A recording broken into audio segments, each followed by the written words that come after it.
Hello everyone, welcome to episode number 12 of Top Chat. Oh, it's episode 11.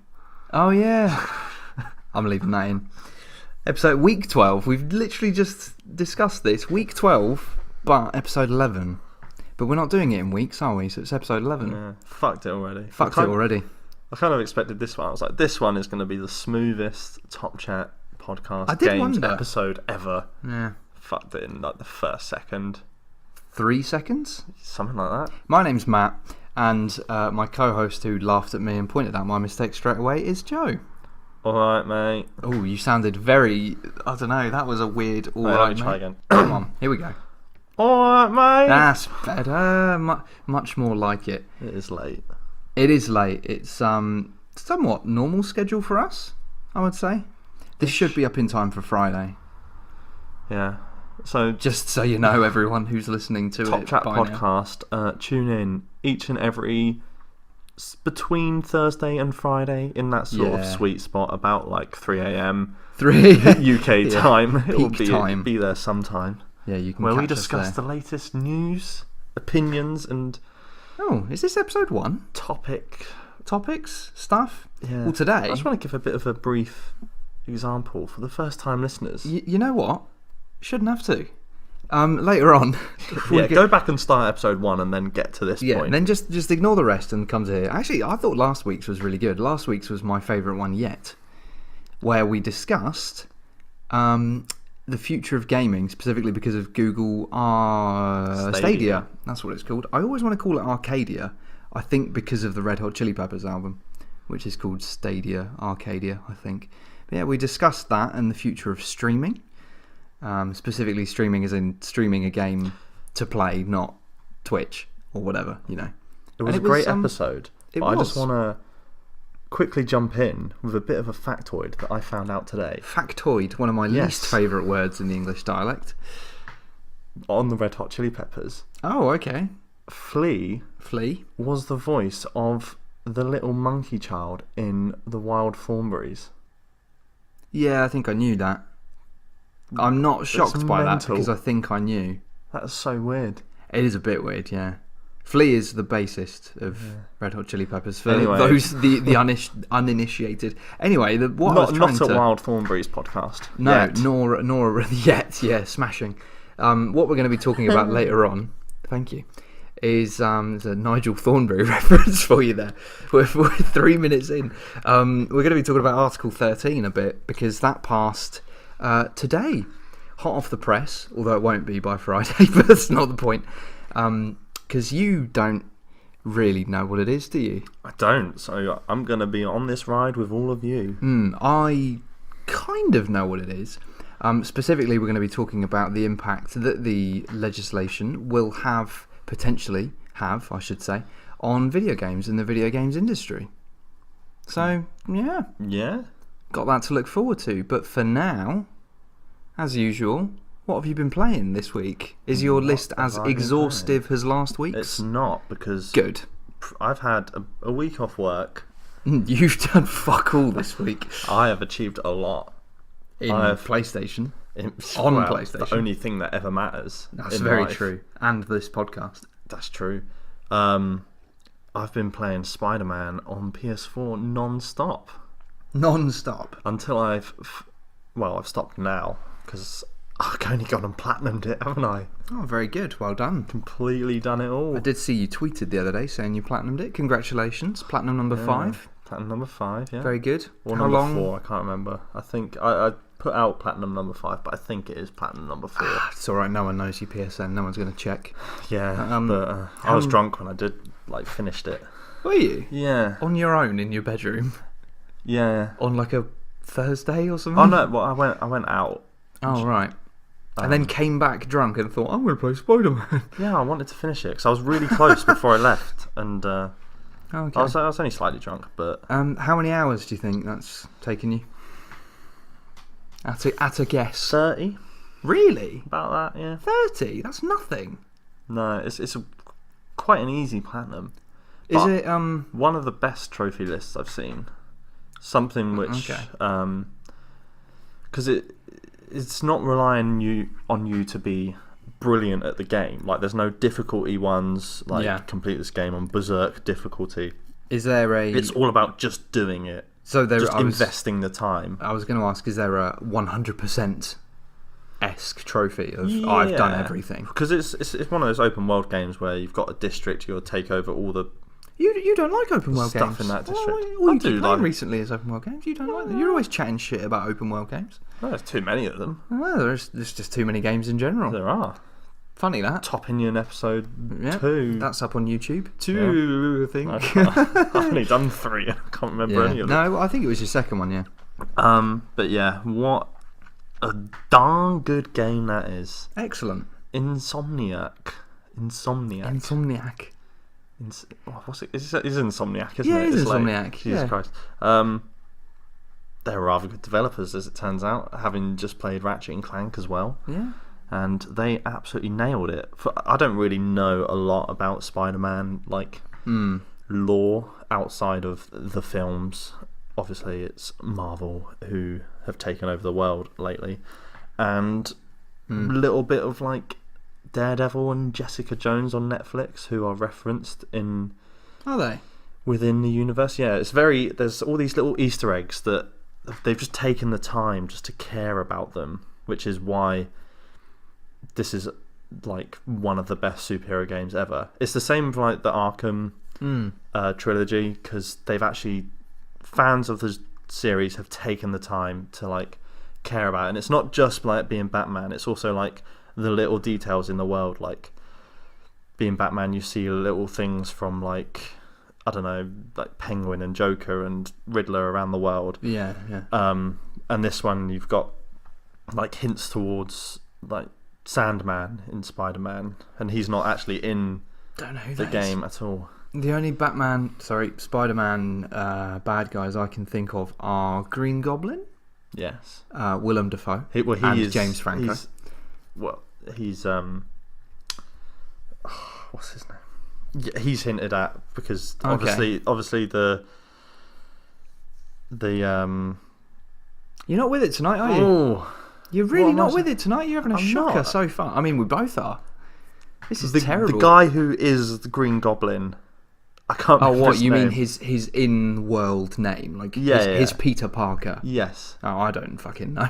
But he is, like, a main character in the Spider-Man universe and is, like, essential to the plot in this game. Is he? And I've completely forgotten his name. While you're thinking, is Dr. Octopus? Is he in it? Because he's the other one as well. Excellent. He's essential. There's about. That's my. Well, that's the thing. Venom. There's 5. Venom's a bad guy, isn't he? He's not in it.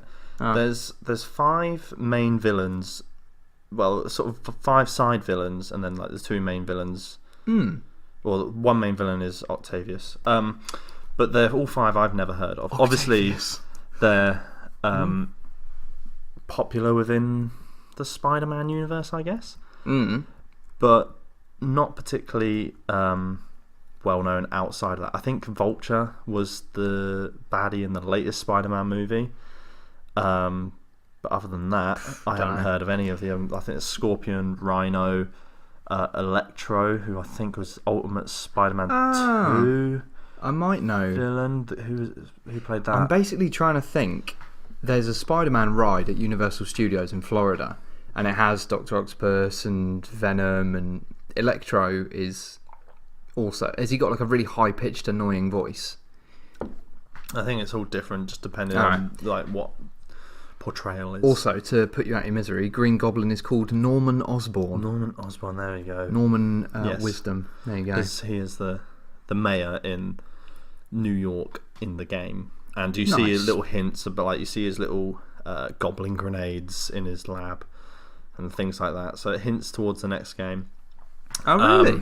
Sequel? Yeah, as well, because definitely. I'm not going to spoil it, but Miles Morales features in this game, and I know who that is. He is the like, next Spider-Man, I guess. Like, there's 2 Spider-Men. It's like Peter Parker and Miles Morales. They don't necessarily share a universe, but we should probably talk about the game rather than Spider-Man. So yeah, I feel like, to be honest, did you not finish this game last week? Because didn't I? No. I asked you like, oh, of the 3 games that you finished while we've been making this podcast, which one's the best? But No, that was Ratchet and Clank. ah, I started playing it last week, I think. all right. Well, I feel like the way you've been talking about it, if I was to ask you the same question, you would say that this is the best game you've played so far. Yeah, Yeah. Okay. definitely. It's. I mean, okay. the gameplay is a lot of fun. It does get a little bit repetitive. That's some top quality reviewing you know, there. The gameplay is fun. On form as always. You will enjoy this. No, it's like Anthem. You know, the gameplay is like core to it, but also the story is. At first, it was like a really light-hearted kind of Spider-Man story, and then right at the end, like, the last 2 scenes are like heartbreaking, like absolutely heartbreaking. Is that Dead Uncle at the end? No, Uncle Ben. It's already Peter Parker's an established Spider-Man at this point. It's not like an origin story. Oh. But there is some death. Oh.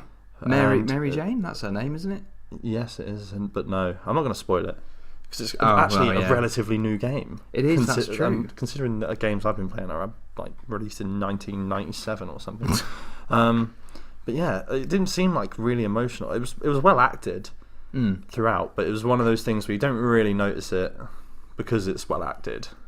Like, Yeah. it's not obviously badly acted, but then right at the end, like, they turn up the emotion up to like 11. Oh and my god! I don't know if it's because I was drunk, but I almost shed a little tear there. Really? No, there's no shame in that. Has a game ever made you cry? FIFA 2006 when I got fired. Who voices from who? Who sacked you? Middlesbrough. Oh fuck. Yeah, that's enough to make anyone cry. Who voices Spider-Man, or do you not? Is it Tom Holland, or is No, it? it's not Tom Holland. Is I it have no idea. Let me just quickly look it up. Someone else. Is it the person from the Spider-Verse film, perhaps? No, because that's Miles Morales. And I actually watched that last night. Very good film. Oh, right. Yuri Lowenthal. Cool. Well, good work, Yuri. Yeah? I don't know who he is. You're going to look him up? He's probably just a voice actor, to be honest. He kind of looks a bit like he could be a Spider-Man. He's 48. But he does a good job of doing like the Spider-Man, like making jokes as he's battling. Cracking wise. Yeah, all that. I feel like they've tried to make Spider-Man a bit more like a Deadpool kind of character. Because Spider-Man's always been... He's always been cracking jokes. Like, because the point is he's like in school. But like, Spider-Man to me, Spider-Man. Maybe this is my problem. Spider-Man to me is Tobey Maguire. Yeah, well, that is the problem. But he's got such a sad backstory because no one loves him. And then his uncle dies, and then does the aunt die as well? Yeah, no. Aunt Meg, is that her name? Aunt May. Aunt May. That was quite close, actually. To me, yeah, Spider-Man is also Tobey Maguire. As it should be. That's all I know. Like, that's the first time I was introduced to Spider-Man. I've never really watched the cartoons, read the comics or anything. So that was like a surprise for me when all the other Spider-Men had like electric gadgets to shoot out the web. In my head, he's shooting out his wrists. Yeah. But that was just a design choice in that film, where all the others is a gadget. But isn't the point of it he gets bitten by a spider? Yeah, but that's his powers are he can climb on walls. Oh, anyway, so his power isn't that he shoots webs? No. What? Really? And he's got a spider sense as well. That's genuinely mind-blowing. I thought that was just all part of the powers. No. Well, you're not really a superhero guy, are you? Couldn't give less of a shit about any of them, to be honest. I went to see Captain Marvel last night. It was really good. Don't like Brie Larson. She was really good. I'm sure she was, but don't like her. Oh, back to the game anyway. Back to the game. You enjoyed it. It was good. The fighting was quite fun. It got a bit too much. Like, most of the side quests and stuff and like filling out the map was you've got to fight these people, and it becomes largely the same. Yeah. But can't wait for the sequel. And yeah, that's a big problem I've been having recently with Odyssey, where I am now genuinely so close to the point where I think this is the last time I'm gonna talk about it in this segment. Because I have 2 quests left, and they are both game-ending quests. Because one of them is like I've got to kill the last cultist, and the other quest is to basically go and like the quest description is like, oh, meet your mother where it all began and stuff like that. So I think I'm nearly done. Does that include side quests? Yeah. Wow. Yeah, I've got almost on the platinum then. Yeah, I'm like 3 trophies away from the platinum, and then Assassin's Creed 3 Remaster is released in 2 days' time, I believe. Is it? Or maybe you gonna blitz through that. Yeah, probably. It's not going to be anywhere near as big, but yeah, what you're saying with it gets a bit repetitive. The amount of times on Odyssey you walk towards a question mark and you realise, oh, it's just another bandit camp or another military outpost or another kind of cave to loot, and it's just like, oh, I would so much rather that they just, decrease the map size by about 30% and just fill it with stuff that actually matters, not just another nameless. And the thing is, as well, as much as I love this game, the design's a bit lazy because all the say like a military outpost, it has your objectives here are to kill the captain and loot 2 treasure chests. Those 2 chests will be in the exact same location because every single camp is copy and paste. And it does get a bit like, oh, I've done this a million. And that you'll have like the same caged animal and the same layout of like the bushes. It does get a bit annoying, but I'm nearly there. And that's sort of the same. That is probably the most disappointing thing about Spider-Man is that. So there's like 4 different kind of factions who've got a base that you kind of have to like take over, and it's all the same thing. Bloody hell. You going in and then you have to fight like 6 waves of enemies, and it's all that every single time, and the layout changes, but basically it comes down to fighting. And then you've also, to get the platinum, you've got to do random crimes, which most of the time come down to fighting like the group of enemies and just doing the same thing, which is kind of disappointing considering as well that the map is just Manhattan Island as well, so it's not a really expansive map. Really, really well done map. There's also a little reference to GTA 4 in there. To GTA 4? Yeah, you sort of like break up this crime thing, and he says like Nico and Ronan or whatever. Roman, yeah. Nico. It's quite cool. Let's go bowling. But yeah, other than that, like in the sequel, like maybe some more time, like there's a bit more variation, things like that. But I guess that's like a byproduct of these kind of games, Yeah, very good. Anything else you've been playing? I have. Oh, okay. After a bit of pressure from you. From me? Yeah, I've decided that I'm going to finally play Mass Effect 3. Oh, right. Oh, that's not anywhere near as exciting as I thought it was going to be. In the meantime... Yep, in the meantime. I'm going to play Mass Effect 2 so I remember the story, because I've only played through that one once. Yeah, that's a good idea. Yeah. I've played through Mass Effect 1 like 4 times, but I've played through Mass Effect 2. 4? See, that's rubbish. How can it be your game of your life if you've only played it 4 times? Well, it's like a 30-hour game. Yeah. What was your favourite game of all time? Yeah, but Call of Duty Warfare. Yeah, which is like a 6-hour campaign. You play it through it 4 times in one day. That's good maths, That's very quick maths. 2 times 2 is 4 minus 1, that's 3 quick maths. No, it's 2 plus 2 is 4 minus 1, that's 3 quick maths. 2 times 2 is 4 as well. So it is. It doesn't really matter. Interesting. Not a maths podcast. Not a maths podcast. Yet, yeah. We're going to be a Wild Thornberrys / maths podcast. That is a niche and a half there. Is there a pun to be made? If there is, it's going to take us more than like 5 seconds, and there's already enough dead air in this, so it's probably not best to do that. I have whacked out the PS3 though, the first time in ages. Very glad you said PS3 then. Dusted off the... You still talking about the PS3? PS3. Yeah, dusted off. Blew in the hole just to get all the dust out. Oh, yeah. Yeah, mate, okay. Wasn't working at first, but I jimmied it around and it started working. Jimmied it around. Still talking about the PS3. Yeah. Why did you get your PS3 to play Mass Effect 2. Oh. God, that game looks appalling. Yeah. Appalling. Which is sort of why I haven't played Andromeda. I haven't really looked at many of the videos, but there was a lot of complaints about, it looks really bad, the facial animations are really bad. Mass Effect 1 and 2, I can't speak for 3, but they've never had good facial animations. There was some girl who was talking with me. They're about 10 years old. Yeah. But there was some girl who was talking to me and her eyes rolled into the back of her head. Ooh. And it was fucking terrifying. Is this in Mass Effect or is this... It's in Mass Effect, yeah. Oh, right, because you do work in Camden, so, it happens. Cyberdog. Oh, okay. Yeah, getting through that. Played quite a bit today. I'm also going to play Portal as well. Now I've got the PS3 out. Portal 2? Yeah. Our collective favourite game of all time. Should do some co-op. Could do. I've never done the co-op. It's just crazy to me that you've never done I've never had anyone to do it with. Seb wouldn't do it with me, the bastard. And I tried to do it on my own with 2 controllers. That was the saddest moment of my life. That's pathetic.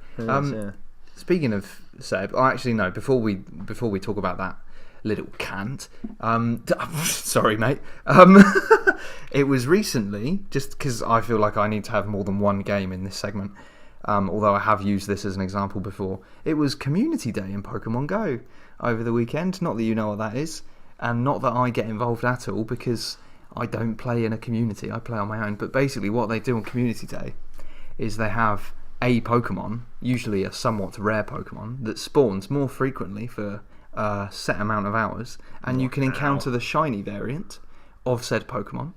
And I got a shiny Trico. Only one though.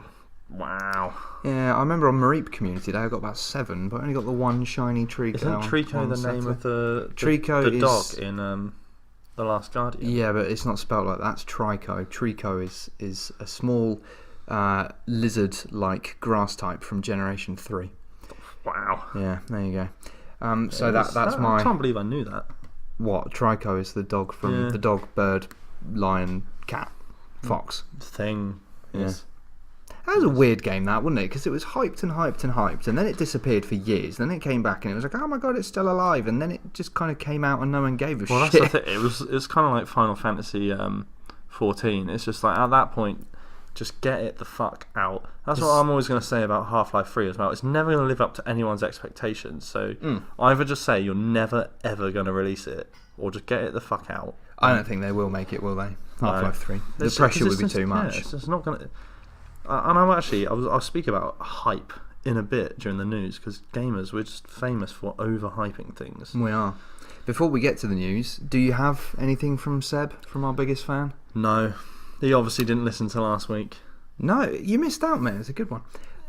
You can do your usual little Metacritic bit so, now. I guess the best game so far this year. Apart from maybe Resident Evil 2 or Kingdom Hearts. No, I think this is scored higher than Kingdom Hearts. It's scored higher, but I mean, scores don't really matter when it comes to Game of the Year. Because those two are really well received. It's Sekiro Shadows Die Twice, which is the From Software. It is. What do they call them? Soulsborne games. So what was it? Demon Souls, Dark Souls, and Bloodborne. Bloodborne. Nothing that I've ever been interested in. Because I'm interested, but I'll never play them. I'll never play them. No, I might play Bloodborne because it's a PS Plus game that I've got in my thing somewhere. But it was a PS Plus game. Yeah. Shit. When? Well, it's quite an old game. It was one of the first big exclusive. I think it was 2015. It was released or something like that. Yeah, but that's still okay. No, fair enough. It's a second party, but it's like. I didn't published even by Sony, so I didn't even know that this was a From Software game until yesterday. Well, I'd heard of it because I feel like it was teased or leaked. This title was leaked like before Bloodborne, like ages ago or something. All right, but whatever. Yeah, good. I know people go mad for these games, so they do look fun. That it's good for you guys. Yeah, for you Soulsborne. Few people who can actually put yourself through that, because I couldn't even beat the last boss in Ratchet and Clank. So without going back to get the overpowered weapon. Yeah, exactly. Yeah. And I was raging after losing twice. And then these games apparently require a bit of patience and a bit of thought about them. I don't have any of that. No, you really don't. You know. Oh well done to From Software for developing what seems like another brilliant game. Because I think all their games are rated very highly, aren't they? They are. So. Let's move on then, because there's nothing else has come out really, has it? Yeah, why are you now looking up From Software? Stop getting distracted. I'm not getting distracted. Oh, okay. I did find out though that the Shadows Die Twice is supposedly completely unrelated to the actual game itself. There's nothing to do with shadows or dying twice. It's just something that was said by one of the developers as like, I think it was meant to be in a bit of promotional material, like a trailer or something. It just came up saying Shadows Die Twice, and someone at Sony was like, "That's fucking sick. Put that in the title." It's quite a good name. And the character is called Sekiro, I believe. So that's where that comes from. I believe it's Japanese. It's Japanese for, I think it's like an amalgamation of one-handed lion or something like that. Yeah. Could go ask the two people in our house that speak Japanese, but why do that? Shouldn't have to. Stole it.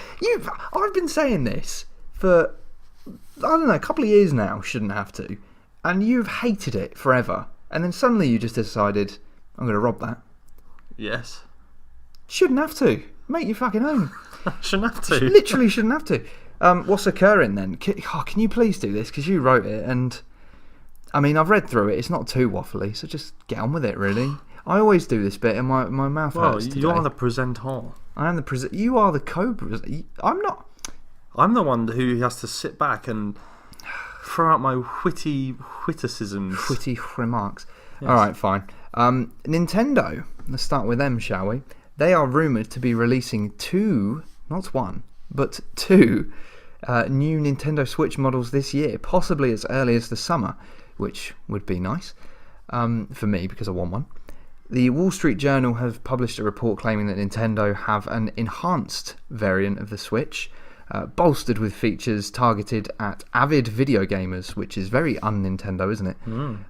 It's going to be joined by a cheaper option for casuals, which is a bit more Nintendo's market, with the intent of that one acting as a successor to the 3DS, and the cheaper version will probably drop less essential features such as vibrate to keep the costs down. So, 2 new Switches. Rumble 2.0. What a shame. I would be somewhat interested in the cheaper version as long as it doesn't lose too many essential features, because vibrate is one of those weird ones where you feel like that doesn't matter at all, but then when you actually play a game without a vibrating controller, suddenly it's like, holy shit, am I actually playing this game? It's amazing how much that little feature really does enhance your I don't know, like your experience in that game. Yeah, I always play my Switch handheld. I never really play it docked. No. Pardon me, I just burped. And then you would have got away with that if you hadn't said it. If it wasn't for those meddling kids. Thank you. Yeah, very good. Yeah. Reggie. We've descended. So what? Oh, that wasn't good. Oh God, you've lost your train of thought, haven't you? I have. Stop the damn train, CJ. That's where that's where your mind went upon hearing the word train. You thought of stop the damn. Is that even the quote? Not even the quote. No, it's something like that though. Yeah, GTA San Andreas, the mission with Big Smoke. Yeah. That thieving, conniving, what's it? So, I only ever play handheld, and this is the first portable, I think, with a rumble feature, and I don't like it when it's handheld, so I normally turn it off. Really? Yeah. No, see, that's weird. Why is it any different to holding a DualShock? Because it's like you're holding the screen as well. Oh, yeah, I suppose. And like, it's got this HD rumble thing that... I guess without trying it, it's hard for me to judge, but I can't imagine playing it without But to be honest, I think this cheaper version will just be a handheld anyway, because they want a successor to the 3DS. I think... it would make sense. Just take out the dock... take out the parts that require it to surely go to the TV. That alone would keep a lot of and like costs the Joy-Cons are attached to the screen or something like that. Unremovable Joy-Cons. Yeah, maybe a smaller screen as well. Oh, I wonder if you could then use them though. Say we set your one up to play a bit of Mario Kart. Use it as a controller. Yeah, but just obviously possibly. not. But you'd have to hold your entire Switch like.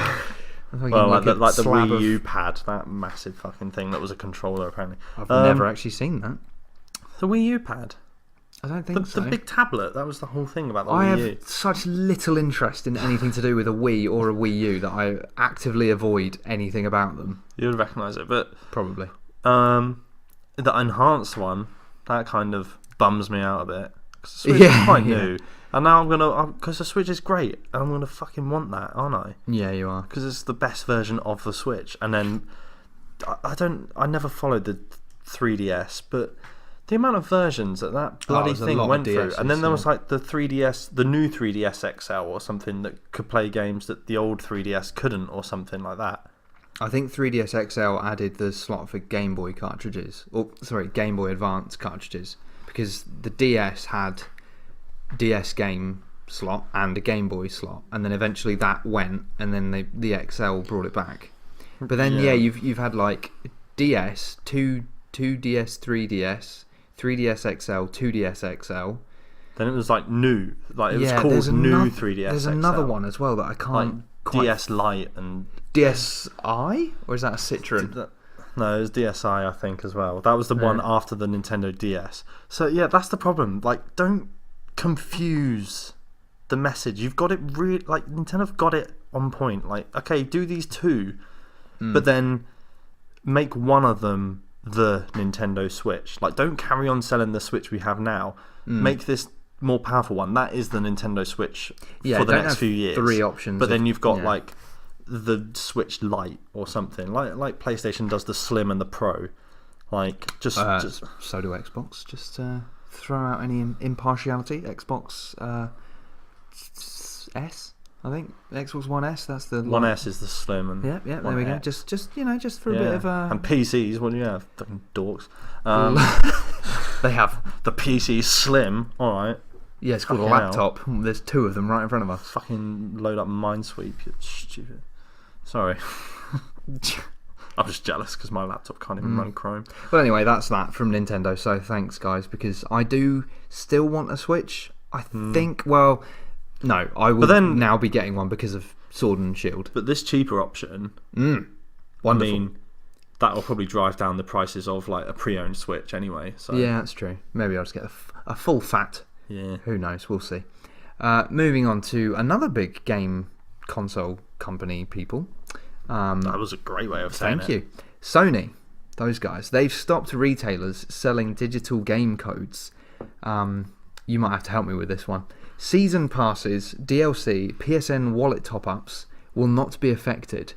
So does that mean you can still walk into Tesco and buy Fortnite V-Bucks or whatever? Yeah. But you can't buy a full game to then download it? Yeah. Okay. So the reason for this, according to a PlayStation spokesperson speaking to The Verge, is we can confirm that as of April 1st, 2019, Sony Interactive Entertainment will no longer offer full games through SIE, which is what I just said. Hang on, I'm going to start that again. Will no longer offer full games through SIE's Global Digital at Retail program. SIE Global's Digital at Retail program. Rolls off the tongue. Jesus, yeah. This decision was made in order to continue to align key businesses globally. That means nothing. You kind of have to read between the lines with that one, don't you? Continuing the quote, to support full games and premium editions, SIE will introduce increased denominations at select retailers. DLCs, add-ons, blah, blah, blah, like we just said, will still be available. So, what? Why are they doing this? To align key businesses. So, I think they're just cutting out the middleman, really, aren't they? They're trying literally, what we discussed last week. Margin maximising, blah, blah, blah. Exactly. Basically, what we discussed last week and the end of the high street stores, basically, this is what this is. And Sony are like, probably looking at the numbers. How many people go and buy a card and then go and download it? Because probably not many. Not many, but it would have been 10, 20 years ago quite popular because, like, I don't know, your mum would let you buy a game or something. You got birthday money, and you're like, oh, I want to buy this game. It's on like the Xbox Live store, something like that. But then your mum's like, oh no, I don't want to put my credit card in that machine. Like, I'm going to lose all my money. Like, it may surprise you, but there was a time when like putting your credit card on anything online was like, no, it's going to get hacked and I'm going to lose all my money. So there was sort of like that kind of thing, and people trust games, so you go get the code and things like that. That's how I got my Xbox. Excuse me. Yeah, that's how I got my Xbox Live passes each year. I had to renew it because you went and got a card. Yeah, I was never allowed the details on. Fair enough. On the machine, but I guess now everyone's got like PayPal. On that bloody machine. Doesn't really matter with all the parental controls as well. You can like limit the amount that kids are spending on there. Well, funnily enough, you should say that. That's not the expression.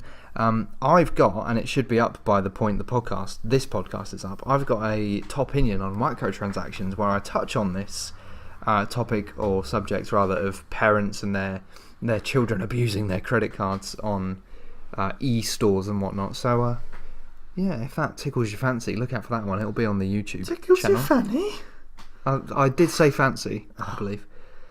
Yeah, anyway, back to the story. It's just profit margin whatever, isn't it? Basically. Profit margin, cash flow, forecasts. Yeah, other business GCSE words. Yes. Have you ever done it yourself, other than your Xbox Live thing? You ever bought a game on a card and then put your code into the? Because I haven't.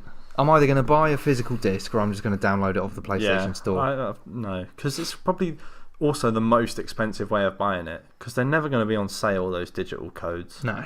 Like they don't, which is ridiculous because it's like there's going to be sales on the store. It's like there's probably a high markup, because even though there's like no discs or whatever, but I don't know. It just seems, whatever. Like good riddance. Yeah, I kind of like it in the sense that it's my eco warrior is kicking in and saying it's less unnecessary plastic and waste and it's whatnot. Just unnecessary paper as well. I don't know.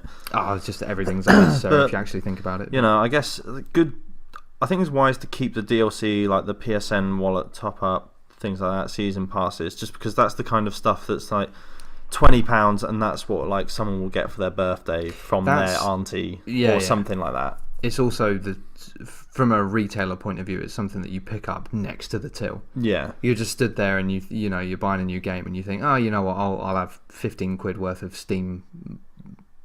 Coins. I guess it's just 15 quid on. But it's not something you buy yourself necessarily, unless you don't like putting your credit card. No, but that is an option. Yeah. Okay. Well, who cares really? Not us apparently. No. More on PlayStation, I guess. PlayStation's State of Play video stream, which is similar to a Nintendo Direct. Did you put that in, or is that from the article? I put that in. Thanks to help me out. Help you out, yeah. Thanks, I appreciate that. That took place, I guess, it was earlier. Yesterday. Okay, yes. So on the 26th of March. No, sorry, the 25th of March, because it's just ticked over onto midnight for us. Anyway, that happened, State of Play, and it had a large focus on PlayStation VR. There's 8 new release dates for confirmed games, obviously, because they've got dates, which I'm not going to talk about the dates, sorry. I know you probably painstakingly put the dates on there. I just copied that in. Okay, that's fine. So the 8 games with dates are from the top, or, in order of coming most recently to not, is Falcon Age, Table of Tales, Jupiter and Mars, Everybody's Golf VR, Blood and Truth, Trover Saves the Universe, Mini Mech Mayhem, and Vacation Simulator. Everybody's Golf is quite fun. Trover Saves the Universe sounds Blood interesting. and Truth is the one I think is made by Sony London, the people who made The Getaway. It's the one that's sort of set in London. It was like a PSVR tech demo kind of thing where you've got just the floating hands and you're like crime, East London. And that's actually the full game. And there's some British actor in there. The trailer. I thought that was just called The Heist, because I've played it on my sister's I think it was VR. like a tech demo. It was a demo, but now they're actually like releasing the whole game. Right. I guess. Don't really know anything about the rest of them. They're all, apart from Everybody's Golf, are they all brand new IPs? I guess so. Well, Vacation Simulator is clearly another in a very long line of simulator titles. People who made Job Simulator. I can't imagine doing anything more depressing than putting on a VR headset, pretending you're in, I don't know, fucking the Seychelles, and then taking it off to reveal your bedroom or living room, just being like, well, that was a fun half an hour. I don't know. If you want, that's coming out on June 18th. There you go, you can have a date for that one. Other announcements included Iron Man VR, No Man's Sky VR, part of the Beyond update, which is coming in the summer. Always been destined to happen. It's kind of one of those games that seems made for VR, doesn't it? Even though, was it? Or, I don't know, who cares, to be honest. Ready, Set, Heroes sounds, I don't know, that's a bit of a crap name, that, isn't it? Ready, Set, Heroes. Five Nights at Freddy's VR, that seems completely unnecessary. Concrete Genie, a new trailer for... Alright, so these aren't now game announcements, sorry, these are just extra things that were in State of Play. It says a new trailer for Days Gone, and 3 character announcements for Mortal Kombat 11, which are Liu Kang, Kung Lao, probably pronounced them both wrong, and Jax. Yes. Is it Jax Teller? Probably not. I don't think so. Five Nights at Freddy's VR. Have you ever played Five Nights at Freddy's or seen? Do you know what it is? I know it's kind of a cult thing. I recognise like the weird animal thing. Bear, yeah.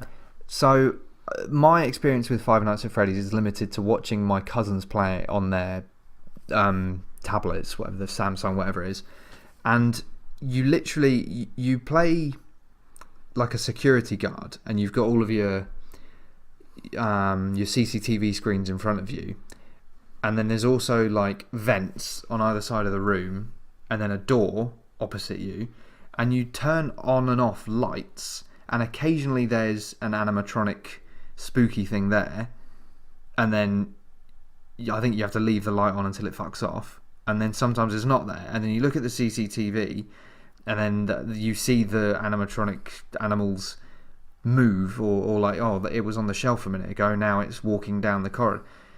I don't get it. I don't see how that's a game.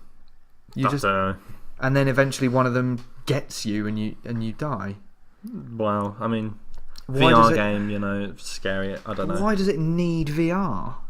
I don't know. I have a lot of beef with Five Nights at Freddy's, because I don't get it.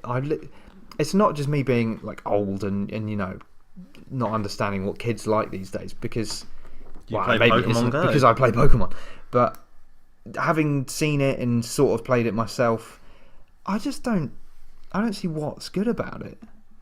Like something like Fortnite, or what's similar to Five Nights at Freddy's, I guess. I don't know, just a horror game with thought put to it. Like the PT demo. That is far better than Five Nights at Freddy's, and yet FNAF has about 3 sequels. Yeah, and it's just like, why? Anyway, interesting. So that was State of Play. You can probably watch that on YouTube, I'd imagine, the whole thing. It was very VR based, as we can see. Extremely. 8 release dates, and then Iron Man VR, No Man's Sky, Five Nights at Freddy's. There's 11 VR announcements. Yeah, like very VR based, and then a Days Gone trailer, which we don't really need. Sorry, just VR, of course, stands for very rubbish. Because I don't like it. No Man's Sky, very rubbish. That works on both. Iron Man, very rubbish. To my visceral reaction. It's very. No, I can't use very twice. Come back to me. Carry on. The amount of people hating on this, because I vehemently reject. Thank you. Fuck off. Fuck off. You can fuck right. Can we? This isn't a VR. Can you get on podcast. with it, please? Whatever you're trying to say. Can you stop chatting shite?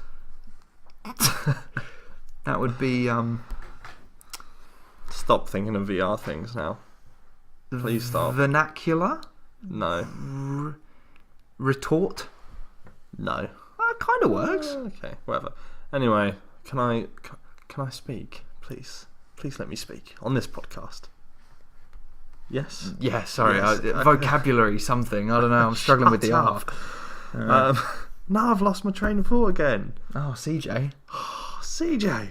Right. It was a very VR focused. Oh yeah. So there you go. There was a lot of people hating on this, because it was announced about 4 days ago, and then everyone gets really hyped up, like, oh, it's basically a Nintendo Direct, and there's going to be like new trailers for Last of Us, and you're going to see Death Stranding gameplay. PS5 is going to be nice. And then you see the video, and it's got like double the dislikes to likes ratio, and people are like, has it really? They cancelled the E3 for this, blah blah blah. And it's like, people they just want to rage. I swear, like, that's what I'm saying about this hype. Build up their own expectations. There wasn't even any build up to this. There was 4 days, but people just lost their shit over this, and like they expect an E3 presentation, but they've got to realise, like when Sony said, "Oh, we're not coming to E3 this year," they said, because we haven't really got anything to show you, and we don't want to disappoint you. And now this is like, they've obviously still got stuff coming out, hence VR games. So, yeah, 20k likes, 5.7. So 5.7k likes, 20k dislikes. Yeah. So apparently that's a re-upload as well. Oh yeah, because when I watched it was like 20 minutes of dead air before it started. Good. It was straight from a live stream. So everyone's furious about this because there's no like massive AAA announcements, but obviously that they're preparing for PS5 now. Everybody's got VR, mate. Like we don't have many AAA announcements left on the PS4, and they're not going to do them in a half an hour video in the middle of March. Like there needs to be some kind of tempered expectation within the gaming industry, because it is built on hype basically. Yeah. Like it's all built on, oh, there's a trailer coming out, blah blah blah. But then like, if you look at the film industry, this is what I've kind of noticed, is that they'll be like, one day they'll be like, oh, we're making the new Batman film, and you'll be like, oh, okay, cool. And then there'll be a trailer come out, and everyone will be hyped for it for a bit. And there'll be like 3 trailers or so, and then the film will come out. But it never has that hype release moment, and like, and here's Batman, like on the stage to thousands of people, like when it's first announced. It's never a surprise announcement, you know. Yeah. And I don't know, I think that's kind of a problem. It's good, I like the hype, like I love it when those announcements come, but also just temper your expectations a bit. Like this is so obviously wasn't going to be Spider-Man 2 and Last of Us 2 and all this coming out, because they cancelled E3, which they always win, and they would have done that stuff at E3, but they're not doing it until the PS5's released. So yeah, idiots. Very good. I Thank you. Wholeheartedly agree with everything you've just said. Would you like to talk any more on State of Play? Probably not.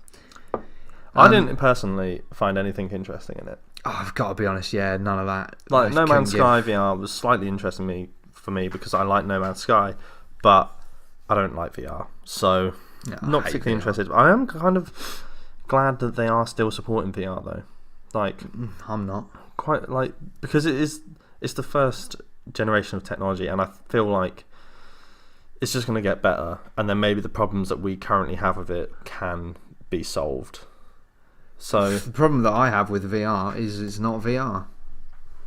It's not it's just bringing a screen closer to your head and then being able to look behind yourself. That's all it is. Yeah.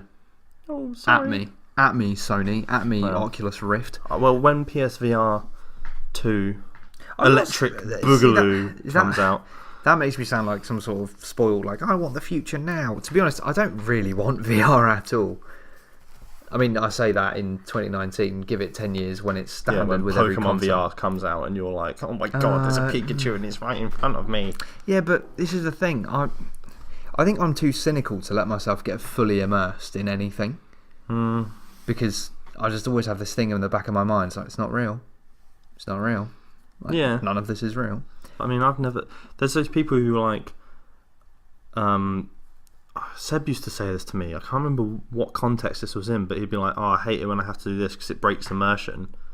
And it would just be playing in front of a screen. I'm like, I've never been that centrally focused on a video game that I believe I'm there when I'm like watching the screen. I still see everything around it. I always, like, I don't lose focus, but I'm not like in when I'm watching it on TV either. No, I get that, but I do have times where I forget like where I am, or I forget that, you know, maybe I need to have a shower. That's a terrible example. You always need a shower. I do.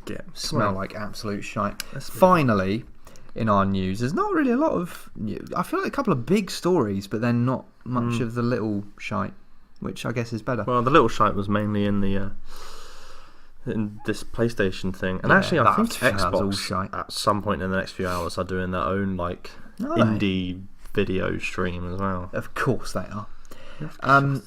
Lord of the Rings. You like that, don't you? Yeah, I do. I don't.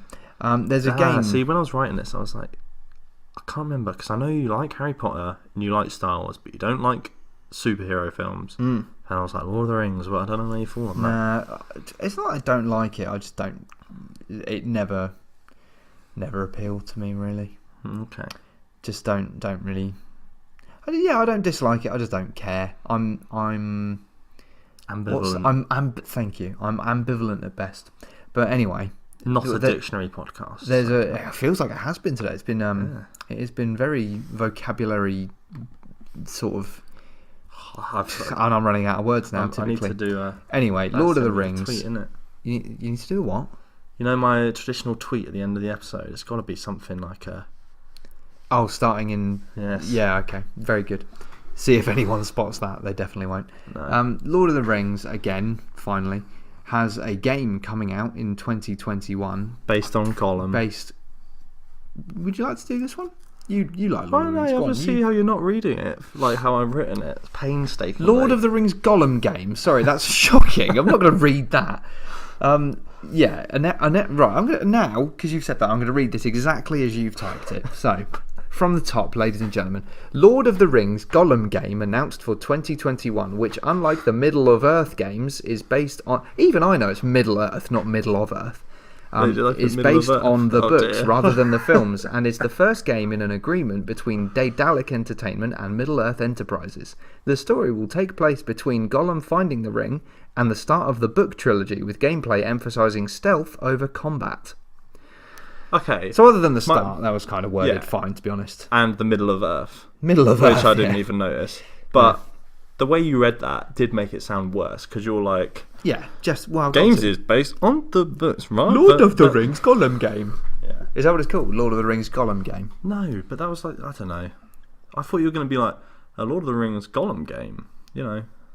No, just fill in the it gaps. just hits the ear wrong. Okay, whatever. Well... They're making a game about Gollum / Smeagol / Andy Serkis. Well, no, actually, because it's not based on the films. If you read the word, if you understood the words you were reading... You know what? I don't care. I'm having trouble getting involved in this story because I don't give a shit. Well, I'll speak about this story. Thank you. That's what I wanted in the first place. So what I'm imagining this game to be like is... Lord of the Rings. No, more... Because the logo's been released and it's like a sort of black silhouette of Gollum, like a very traditional like illustration style of him rather than the film style. And it looks very... I'm curious to see this. It looks very sort of Inside Limbo-esque, which I'd be so down for, like a 2D side-scrolling Gollum game with that kind of vibe going on. Really? Rather than... Yeah. I think rather than like a... It doesn't need to be a AAA open world, just go take over this area of the map, because you've already got that. You've got Middle Earth games for that. I don't think I'd want it to be I'm not going to play it either. I'm not going to buy it, but I don't want it to be a side scroller. Surely. Oh, what's wrong with that? Limbo's a great game. Yeah, but I don't know. Limbo's just an IP where it's like, we've made this game, you can play it, it's about death and whatever else. Lord of the Rings is a massive franchise. Like, they don't have a side scroller. But I mean, it's not the film franchise. It doesn't... No, it's not the point. The book franchise is still massively popular. But Daedalic Entertainment also have done games that I've never heard of before. I've never heard of Daedalic Entertainment. No, so... And I looked it up and they do point and click games apparently, so... I don't know. This is... Not much hope for this, but... You know, I like the look of the logo, so I'm going to get really hyped over it. And if it's not taken over Middle Earth as Gollum, I'm going to be fuming. Having just looked at the logo after your description of it, I think it looks exactly the same as film Gollum, to be honest. Kind of on all fours, little strands of dirty hair. It's because J.R.R. Tolkien just paints a word picture in your head. Just like me. Yeah, with that exact sentence. Lord of the Rings Gollum game. Okay, that's the news. Excellent. I feel like we've ended really poorly there. Yeah, I feel like I just don't know how to podcast. Let's talk about... Tell me how to podcast. I don't know, we're still working out. Where do I put my feet? Yeah, you keep kicking me. Can you stop? On that note. I can't get comfortable. Yeah, it's still not ideal, is it, our setup? Let's talk about Article 13. Article 1.3. Unlucky for some, if you believe in religion. I believe that's where Unlucky 13 comes from, isn't it? Because there were 13 matey boys, weren't there? Matey boys, yeah. Jesus had 13 Jesus friends, and his boys. And it was the 13th one... The Jesus squad. ...that fucked him up. Judas. Typical, classic Judas. Yeah. He was such 13, a Judas. He really was. Funny that. Yeah. It's almost as if he was named on purpose. Yeah. I'd love my name to become an adjective. Jodas. Done a Joe. Oh. Just done a Joe. Done a massive Joe in the toilet. What's the... what now I'm thinking... Mark? Jeremy? He's jazzed it. He's jazzed it, yeah. There's Peep Show. A Peep Show reference for you there. Made a right jazzing. Article 13, Article 1.3 has passed literally today. Well, no, not literally anymore because it's after midnight. Yesterday, the European government passed or they voted for some legislation to pass some stuff that includes Article 13. You've probably heard not what it is, but you've probably heard about Article 13. You might not know what it is. I didn't really know what it is until earlier today because I didn't think it was going to get passed, and now it has. So I decided, I better look into this and find out what it is. It's an EU directive, I believe is the word. So if you are American listening to this, I don't think you've really got to worry about this, but it will still affect you in some ways, which we'll get into. We'll get into it. Well, it might affect you in some ways, which we will get into in a minute. And if you're English listening to this and you're thinking, well, Brexit means that it won't affect me, it still will for similar reasons. But what actually is Article 13? Well, basically, it's to do with copyright claims on content created by individuals who do not own the content within their thing. So that was worded terribly, but basically, I mean, you watched a thing earlier that talked about how PewDiePie once used Firewatch in a video of his, and then the Firewatch developers Campo Santo filed a lawsuit against him because after his N-word racism scandal, they decided they didn't want to be affiliated with him in any way, which is fair enough. So they filed a lawsuit, and because it's their game, it's their creation, it's their thing, they won. And he had to remove his video, which then affected, obviously, his income and has a knock-on effect to YouTube and their click rates and stuff like that. And that's basically the wider scope, which we'll get into kind of in a minute. But yeah, it's more of a censorship thing on trying to take back control for people who have their content used by others for their own financial gain.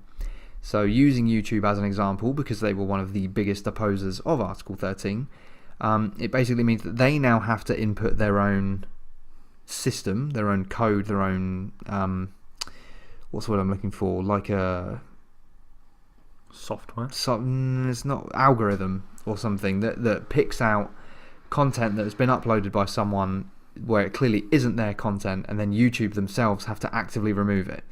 At the moment, companies that own said content and said copyrights have to find it themselves and then file the complaints, which YouTube then acts upon. So, it's not just a case of YouTube being lazy and being like, we don't want to do this. It's more a case of sometimes companies don't file copyright complaints because they understand that it's mutually beneficial for... I mean, using PewDiePie as an example, let's say he picked up some random game on Steam for like £3 that a guy in his basement had made. And he goes, look how much fun this game is to play. That's a terrible, terrible impersonation of PewDiePie. But, you know, that video will get... he lives in Brighton. Bit weird, isn't it? That video gets, 5 million views. Suddenly, the guy that made this game in his basement is a millionaire overnight. You see what I mean? That's mutually beneficial. It's like free advertising for him. Yeah. Now, because of this law passing, something like that can't happen. But it's a double-edged sword because it's also like people do use and abuse, and then you get these things. You get this extra layer of things where you have YouTube accounts that upload, like clip accounts, where it's like Twitch highlights of someone like, I don't know, Ninja and Shroud and blah, blah, blah, playing Fortnite or Apex Legends, which is kind of like an inception of content stealing. Because, to use Ninja as an example, he streams a game that he doesn't own. He's not created Apex Legends, but he streams it. People donate to him. People subscribe to him. He gets revenue from Twitch and from YouTube for a game that he hasn't made. And then these accounts just steal his content, and they also get revenue from a guy that they don't know who's playing a game that they don't own. Kind of, an inception of copyright. And it got passed today, Article 13, and it's basically attempting to stop copyright infringements and leave more power in the hands of people that actually created the content. However, it doesn't give them the power because it's more like, this is just going to happen now. You don't have a choice. You don't have a say in the matter. No one does. It just has to happen. So, from my understanding of this, is that anyone wanting to stream Campo Santo's next game within the EU, they just won't be able to. They'll just have to get written permission. Oh yeah, unless this is the thing: the creator of said content, or the owner of the copyright, I should start saying, is going to have to give express permission for whoever to use their thing. So previously, all like YouTube videos of Call of Duty and Fortnite have been under fair use. Like it's, as this guy in the video, this lawyer, mentioned the word transformative. Like they weren't just like uploading all the game basically, or like as if they were uploading all the film or anything like that.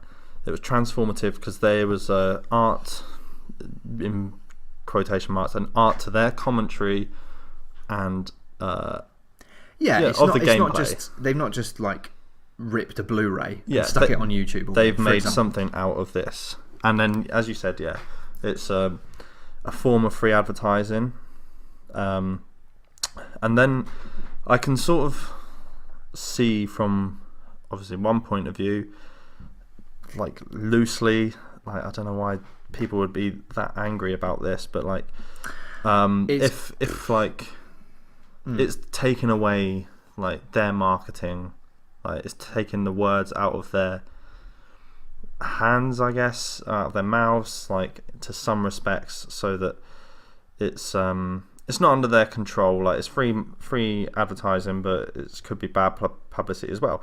But then on that note as well, you're in a capitalist society, so you've got to be able to prepare for people not liking your product at the same time. Like you can't just go around silencing people who don't like your product, but then I guess they are using your product as a clip in the background.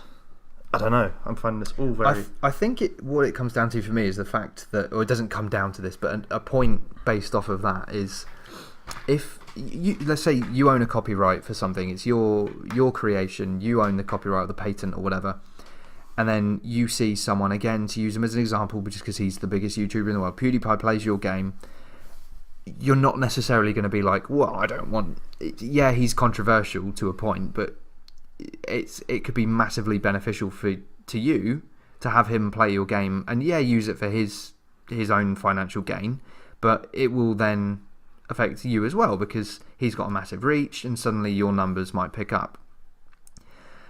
But then, and just to play devil's avocado here, nice. Say the Ku Klux Klan had a YouTube channel. They want to play some games. Do. They wanted to play GTA. Yeah.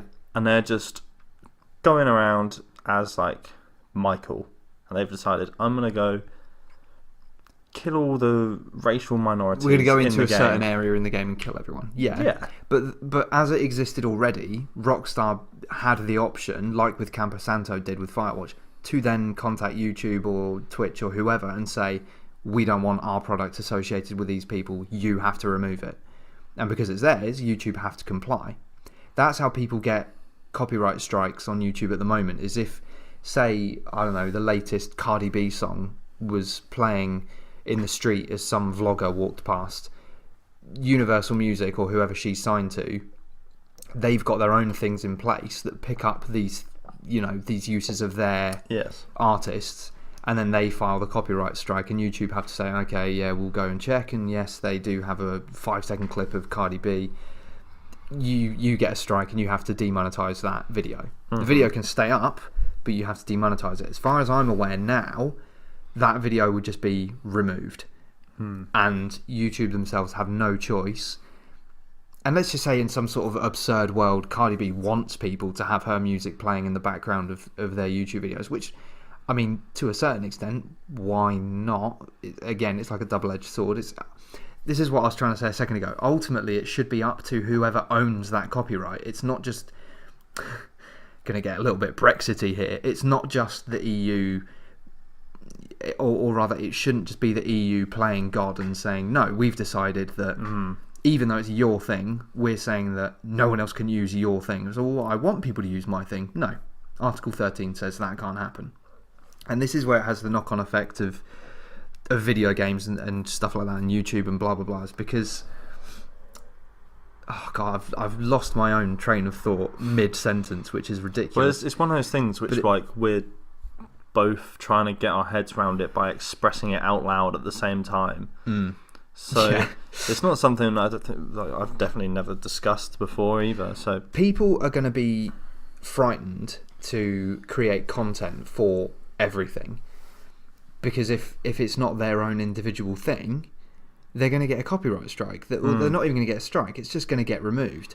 And the amount of creative things based off of, 99% of YouTube is people taking someone else's creation and maybe sometimes using it for their own financial gain. But thus far, there have been very few instances where companies have said, no, we don't want our stuff being used for you. Like, can you imagine if Epic Games had said, no, we don't want Fortnite daily videos from Ninja and Shroud and never be as Courage. big as it got. Exactly. The companies themselves understand that this is not just black and white of you're stealing our stuff. There is a massive... the whole thing is basically one big grey area. And the reason that a lot of internet-dwelling people have become annoyed about Article 13 or really didn't want it to happen is because memes aren't copyrighted per se, but a lot of images that memes are based on are. So... using this one that we're looking at, for example, right now, it's one of those Shutterstock where the guy's looking over his shoulder at the girl and his girlfriend looks miffed at him because he's not paying attention to her, blah, blah, blah. That photo is no doubt copyrighted somewhere. So because places, it's not just YouTube, we should say, it's things like Instagram and I go on Imager, or Imgur, as some people call it, or Twitter, or anywhere that has big enough numbers for this law to affect them. They're all going to now have to implement their own content scanning things for copyright. So suddenly, image boards, this is the thing, 4chan, Reddit, everywhere's going to be affected by this, which is why it does have a knock-on effect with the States, is because it's not, how do I word this? Yes, you can still view that content because this law is EU and it doesn't affect you, but a lot of the people posting this content are no doubt from the EU. So the actual content pool is going to dry up. And a lot of video games, to actually tie into what we talk about, podcast. We're not a meme podcast, but still, we do, a lot of them rely on, like we said a second ago with Fortnite, a lot of them rely on these people making content to promote their own product. Because it's like a circle of people scratching each other's backs. We've got the biggest YouTuber in the world living in the UK right now, PewDiePie, with 80 million... he's hit 90 now. 90 million subs. That's an insane amount of people. I don't know, I'm really... The thing is it's going to dry up a lot of very popular websites. And over the next, over the coming weeks, where these content scanning algorithms and softwares and whatnot are put into place, you're going to see it happening. Like YouTube is suddenly going to become very sparse, especially if you are an EU citizen. But that's the thing is, I think for the top, it's not really going to change much, because obviously there's going to be people within Epic sending out emails to all the biggest people within all the biggest streamers, YouTubers within the EU, I know, you're fine, you've got written permission. But they blah, blah, still blah. then got to go through YouTube, Instagram, Twitter, wherever. Exactly, that's what I'm saying. They'll go to the biggest ones, the people who are important, but then it's not going to be a priority to get the kid with 1,000 subs okayed to view this. Which is that is, everyone has started at the bottom, but then it's... Now we here. Yeah, we're at the bottom right now. What a great time to fucking start a gaming-centric never thought channel. This would actually get passed through. Yeah, but it's because all the EU people are laughing at America with net neutrality, and now we've just got this.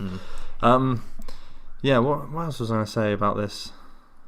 I don't know. I've completely forgotten. I am just all my thoughts are jumbled. It's a very weird and strange thing to get your head around, because it's kind of like Brexit again, in the sense of no one really knows what's going to happen, because nothing like this has happened before. The internet has always been a not free to use, but once you've got a connection set up, essentially a free to use public domain where anything goes. Yeah. Unfortunately, it's not meant to be like that, but anything goes. Now, that's not the case, and this is the first time something like that has happened. Well, we're always treading new ground with the internet and stuff, because it's 25 years old, sort of like the browsing roughly. Internet, something like that is around 25 years old, so it's ridiculously new still. Yeah. And like laws are, I don't know, always changing, and then I've got a feeling it's an interpretation at this point of what the laws are, but I've also got this feeling that it's not going to be as like bad as it's possibly made out to be. It might be at first, but it's one of those things that evolves over time, and like we've got then create systems in place to be like, okay, no, that's actually fine. And I'll bring this example to sorry, back to music like we did last week, because I have a second class degree in music business. Second class? Lower second class. Lower second class. Jesus Christ, I don't really know what that means. But it's kind of like a C.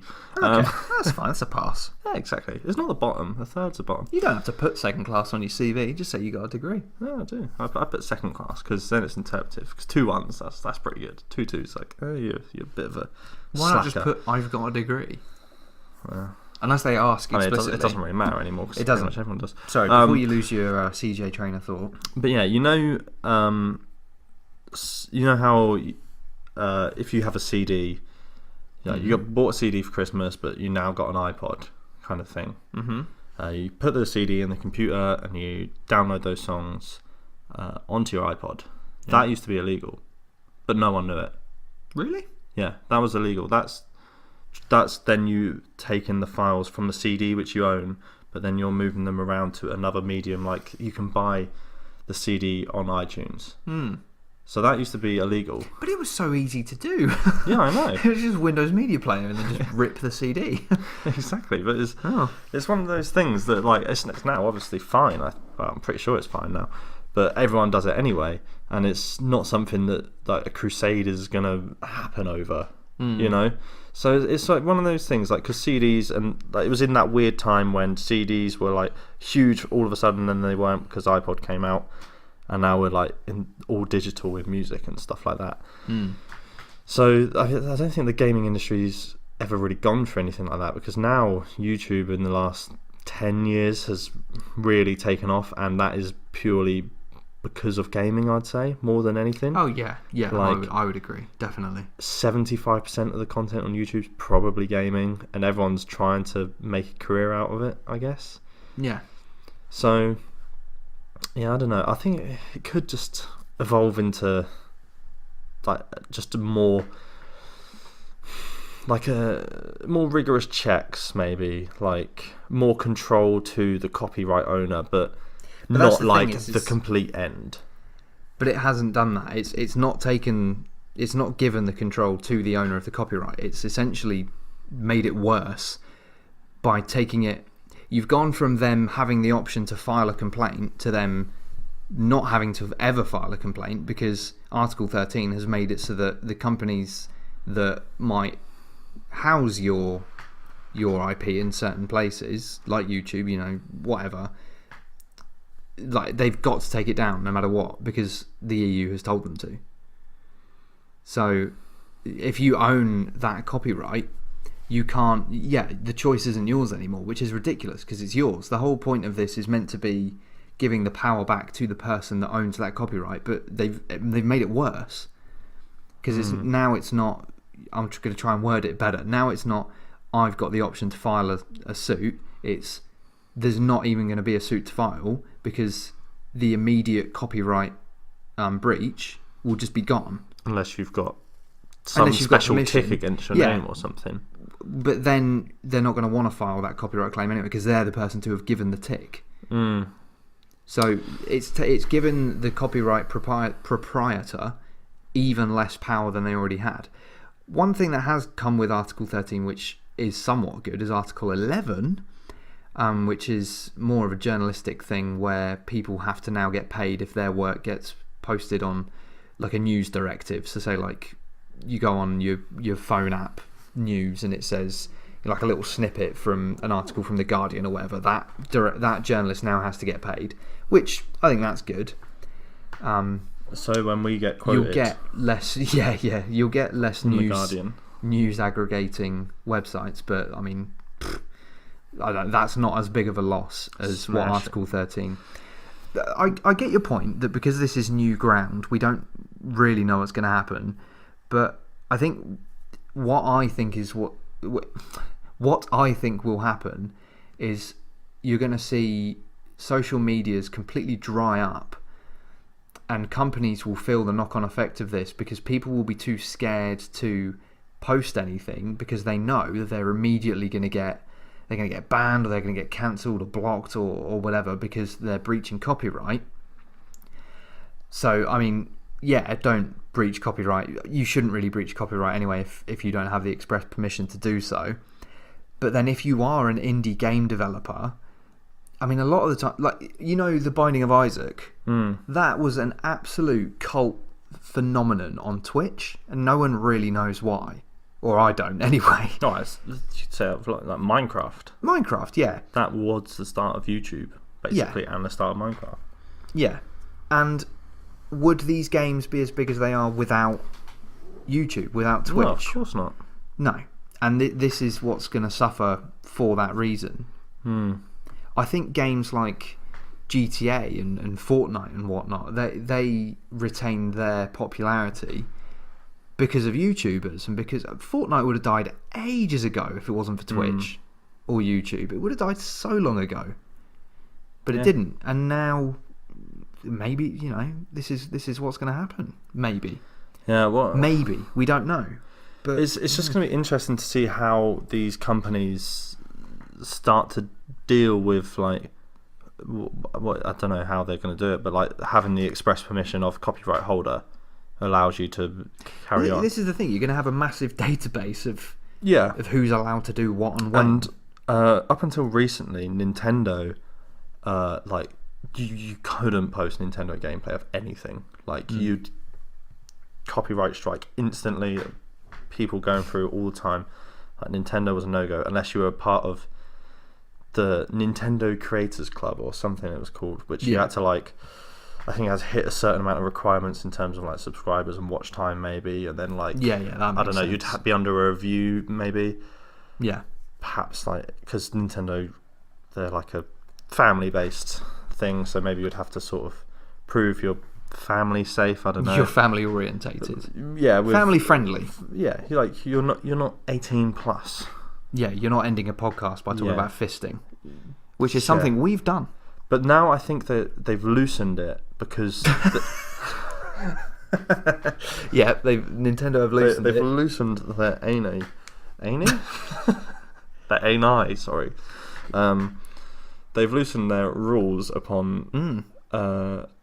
Oh, you were saying plural of anus? Yes. Plural of anus is anus. Anus is Yes. Anuses. Yes. They've loosened their grip on the anus. They have indeed.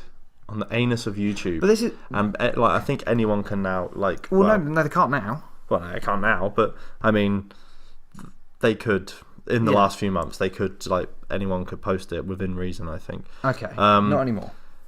So they obviously saw. They were like, well, this, like, signing up thing, this doesn't work. It's wasting our time. We're not getting, like, the hits on, like Zelda and Mario Odyssey as much as we should. And we've got Smash coming up, which is like YouTube streaming game, like ticks all the boxes kind of thing. So yeah, like these game companies are, like, if Nintendo couldn't make it work, then what chance these game companies have? I bet there's going to be some kind of this is capitalism in action as well. There's going to be a company that pops up that you sign up to. You pay like a subscription fee, and then they've got, I don't know, like Activision and Sony and blah blah blah agreed to funnel their licenses to creative people, something like that. Like there's going to be a middle party coming up if it's actually like that severe and that strict. I can see it happening. Well, the thing at That's the a moment, really good idea.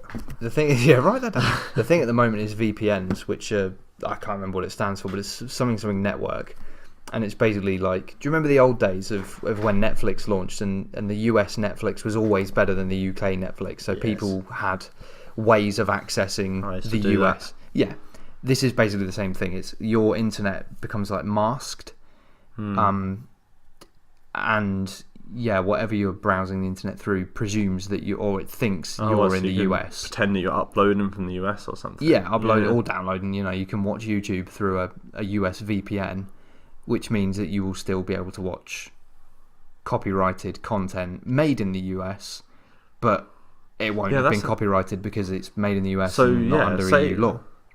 So say if we uploaded a gameplay and like Article 13 took it down, so it would still be uploaded in the rest of the world? Well, this is the thing, I don't know. Yeah. I don't think anyone knows. I'm not excited, that's the wrong word, but I'm very curious to see in a minute when I go and watch some YouTube before I go to bed what's there. Because I know this has only passed within the last 12 hours. And I very much doubt anyone's got anything to work. But is it? I don't think it's instantly going to happen. Though, no, it won't. It's going to take a couple of weeks to. I imagine it's going to be a while till it's actually like Article 13 is. Yeah, and it's probably going to be a lot of like reanalyzing and petitions and all this. Well, this is the thing. There was a march in Germany that was attended by like 250,000 people today, because I think the vote was being held in Germany, and there's been petitions like to stop it from happening and all sorts. But it's been one of those weird things in politics where the people haven't been listened to, which is funny. And I'm to get a little bit political. I was a Remain, and I still am. But it's things like this that make you think. Yeah, I mean, they're not all that great, the EU, really. Oh, no. Well, that's the thing. To get a little bit political as well. Not a political podcast. Not a political podcast. Yet. But I like this. This is good. But it's becoming a running joke for us. Not a comedy podcast yet. Nah, you're milking it. But not a milk podcast. Moo. Yeah, I wanted to moo as well. Let's go on some music. No, we've referenced that before. So we're not a Wild Thornberrys meme political. What was the other one? Oh, it's milk. Milk podcast.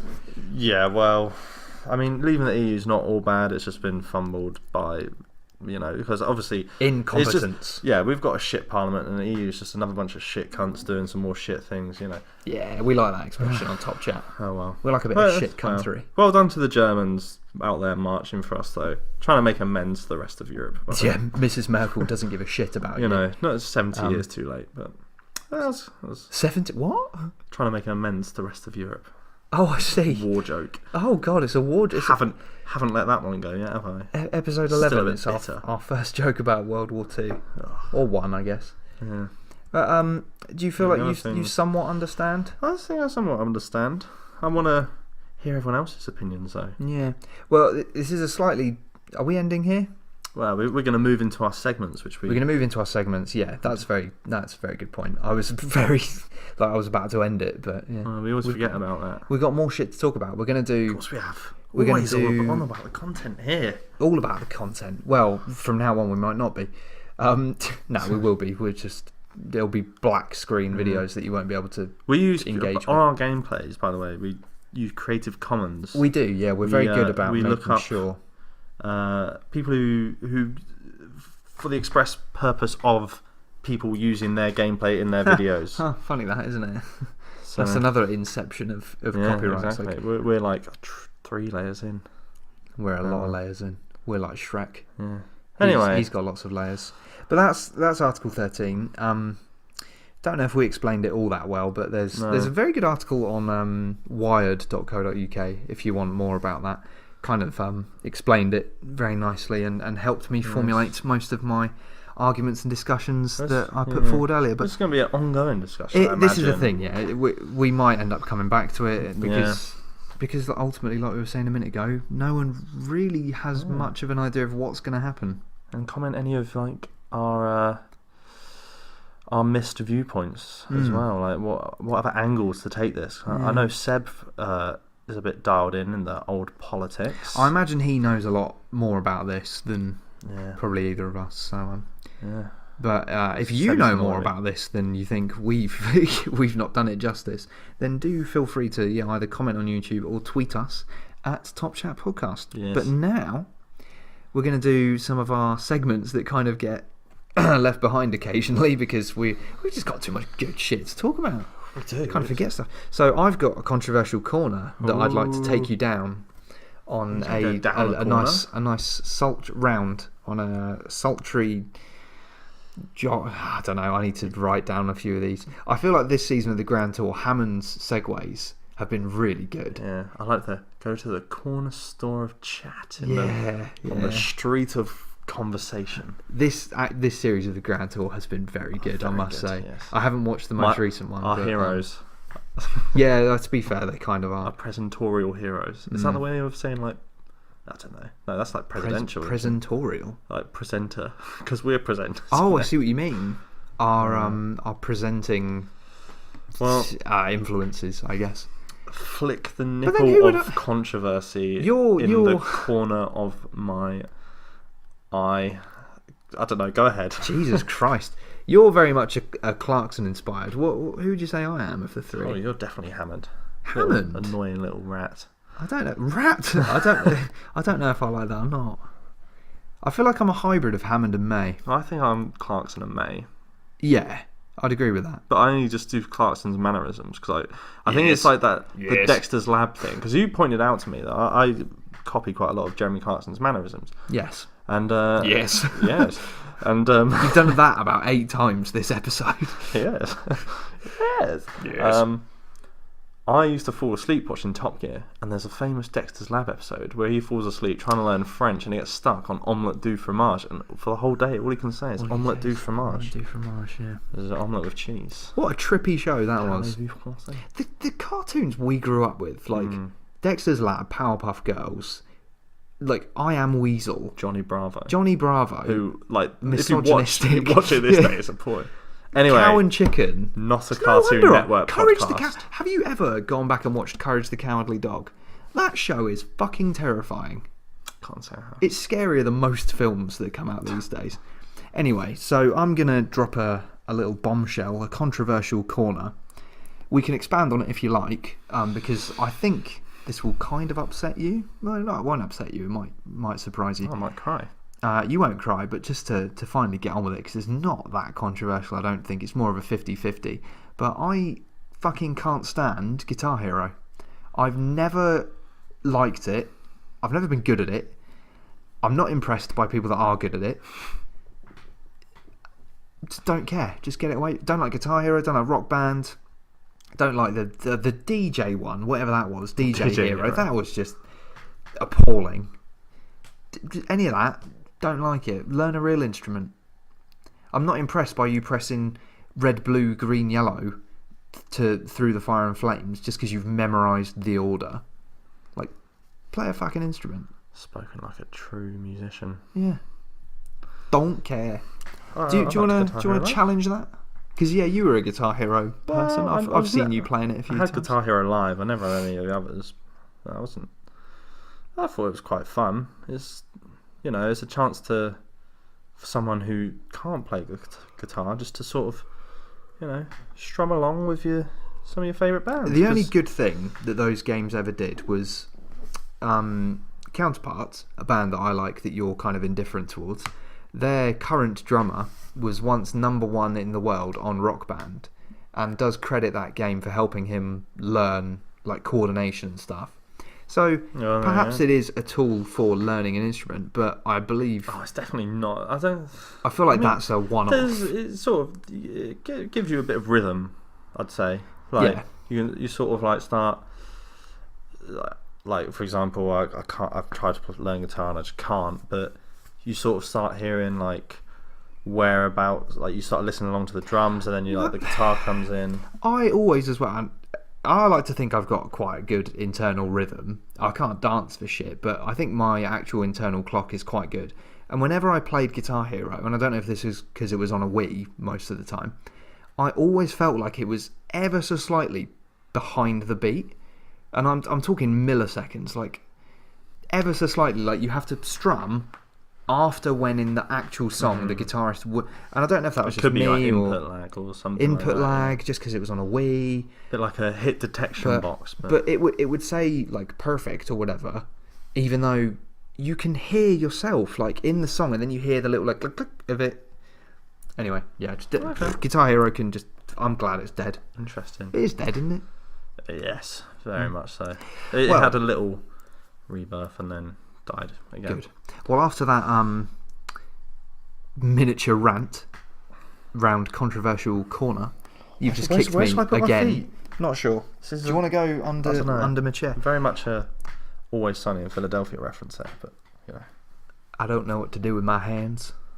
I don't know what that one That's is. a Talladega Nights Ballad of Ricky Bobby reference right there. I don't even know what any of those words That mean. is a parody film Nights. starring... I know that word. Talladega Nights is starring Will Ferrell and John C. Reilly. And it's a parody of NASCAR. And it also stars Sacha Baron Cohen as a scene-stealing French Formula One driver who goes to NASCAR to try and prove that he's the best in the world. That's a very good impression. Not a Tagliatelle Nights podcast. Talladega. Side note, fucking love Sacha Baron Cohen. You loading up my memory card. Yeah, you were about to plug it in. Never required a memory card because it was on PC. Like a fucking dork. Second use of dork. They said, Love. oh bloody hell, you have to be quick. We're an hour and a half in. Hey, How have we managed that? I don't know. I thought this was going to be a short one. That's I why did as well. we prepared these segments. So This was a PC game. PC game back in the day. It's not a niche game. You probably played it. Okay. It's Roller Coaster Tycoon 2. Before you carry on after I've said this, but no, I didn't play it. However, my sister for a few years was obsessed with theme park Tycoon, theme park world. Yeah, there's a few of them, but Roller Coaster Tycoon 2 or Roller Coaster Tycoon is the OG. Is the baby? Is the OG? Go on then. It's isometric. I think the viewpoint is 2D-ish game. I mean, you can rotate the camera 4 ways. Game about building and managing a roller coaster. What a surprise! Yeah, never guessed. But I originally played it around my oldest friend Scott's house when I was younger, and we just sat there for hours. How old is Scott? Is he like in his 80s or something? He's your oldest friend. So you went to Scott's his really care good. home. You said it. No, he's the friend I've had for the longest. Ah, there we go. Prick. And sorry, Scott. There's no need for that. I'd never been into those kind of strategy-ish games. I mean, it was sort of around the time when Sims and Sims 2 was popular. So those simulation kind of games were big, and yeah, I loved it. I just sat there for hours. I never even played it properly. I just did like the sandbox money cheat. Because I fucking love roller coasters and theme parks. Yeah. So I just make the most insane shit that I could, and it always failed. I was terrible at it because I never hired any cleaners because there was obviously like some nuance to it for people who could actually play, but for me as like a 6, 7, 8-year-old, I was just what's the craziest shit I can build? I've got the roller coaster that goes around the whole fucking park and it kills people and shit. Basically, that's why I loved it. And there was one time when me and Scott, we spent an afternoon, we trapped someone in our park, Stig of the Park we called him, and we just kept him there all day, and he was very happy because we just built this whole park around him. It was beautiful time in my life. It's sort of a similar one along that was sort of like Theme Hospital and Zoo Tycoon as well. Theme Hospital was quite funny. You had to burst people's heads, but nothing held a candle to Roller Coaster Tycoon. Was this because I know on Theme Park World you could build a ride and then quite ahead of its time, I would say, you could transition your like top-down camera view to you could ride the ride from the perspective of a park goer. In Roller Coaster Tycoon 2, but you could in Roller Coaster Tycoon 3. I didn't enjoy it as much because it was like a day and night cycle and stuff, and Day and night. it looked good. That's what I kind of liked about Roller Coaster Tycoon 2, was it was just like pixel sort of thing. It was like really basic graphics, whereas like Roller Coaster Tycoon 3 was all 3D, and it was like dynamic lighting, and you could ride the roller coasters, which was really fun like the first time you did it, but then it wasn't. And I believe Roller Coaster Tycoon 4 or how many are there? I think it's just come back, and it's like I think there's like the mobile game Roller Coaster Tycoon 4 is like Roller Coaster Tycoon Mobile or Go or something like that. I gotta be honest, I do feel like those games, like you say, Roller Coaster Tycoon, Zoo Tycoon, Theme Hospital? Theme Hospital, yeah. All of those games these days would probably take up, like however much memory they took up on your PC would probably be comparable to, would be comparable to something like, I don't know, having Candy Crush on your phone. And I do feel like they would be very successful if they were all just phone games. It would be, but I think I did download Roller Coaster Tycoon, like the mobile version, but it's one of those things like I think you played that Simpsons game, did you, where you like build out the world? No. Okay, no. That must have been someone else. But it's like one of those games where you build a roller coaster and then you can like pay real money for it to like be built quicker. Oh, you know, one of those kind of things where it's like, just a mobile game. It is now, yeah. Oh, I've never heard of this. But yeah, so the new Roller Coaster Tycoon is like that. So you build it, or you can like spend real money on like building it quicker or unlocking higher things. Or basically, if you don't want to spend any money, you just have to wait a long time. Just one of those games which is monetized like that. It's a free game, but I'd just rather pay like the £5 or whatever quid just to have a full game rather than, you know, little bits of money at a time. A quid here and there make their money. Speed things up. Well, microtransactions. Yeah. More on that. Your top the other day. More on that the other day. It's already happened. That was good. You've kind of given me a taste to like go back and. Oh, I might look on the App Store in a minute and see if there's like a free version of, because I'm a cheapskate. A free version of one of these simulator tycoon games, because they are quite fun. Yeah, I used to love the idea of like. I'm not a big fan of mobile games. No, I'm not at all. I like mobile like quizzes and stuff, like word games. Yeah. I've never been fond of mobile gaming. Like, I love portable gaming because that's console still. I don't like touchscreen. Like, I remember I had like a Mass Effect and a Dead Space game on my phone. And I think the early GTA games are on the phone now as well. But like to move around is like you're touching the screen and pretending there's an analog stick there. Yeah. And then you kind of lose it. And unless you've got like an iPad, but that's not mobile gaming, that's PC gaming essentially. See, I had this will probably surprise you that I didn't like it, because it's a combination of two of my favourite things. Pokemon and Assassin's Creed. No, Pokemon is one of them.